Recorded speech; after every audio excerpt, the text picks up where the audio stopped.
Hello, welcome to Direct 4x4 again. Today we're going to look at the Kia Sorento on the 16 plus plate, and let's go underneath and see how the brackets fit.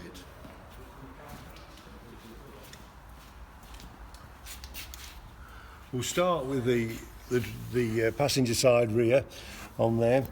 Obviously you can see there is a bung in the chassis there which comes down there, which actually fits into, and then you put the T-bolt in and then it just tightens up on that one there that's into the chassis.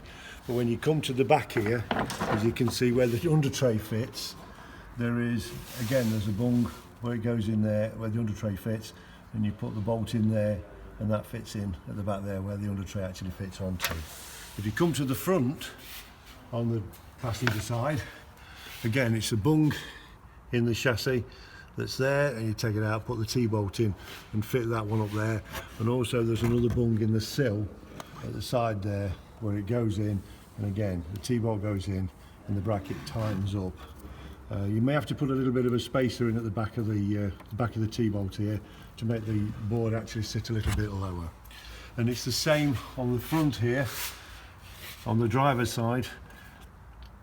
Bung, remove the bung, put the T-bolt in and then tighten it up, and the same at the front there again on the sill.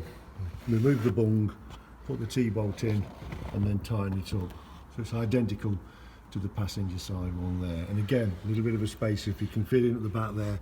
You may need to make sure that it drops back. At the very back again we've got the T-bolt fits in as a bung, fits in there and comes down, and then you tighten that up to there. And again at the back here you use the under tray again where the bolt goes, the under tray that goes in, just remove that one, put the bracket up and then tighten it back up with the under tray. You may need to do a little bit of cutting out of the under tray on the back ones here and at the front, but not much. They actually drop down, very little to be removed on this one. So any further details that you may need on this, you can get them on our website. You can give us a call at Direct 4x4 here in Derby, and we also offer a fitting service if you want that as well. So give us a call if you have any problems and we can sort that out for you. Bye for now from Direct 4x4.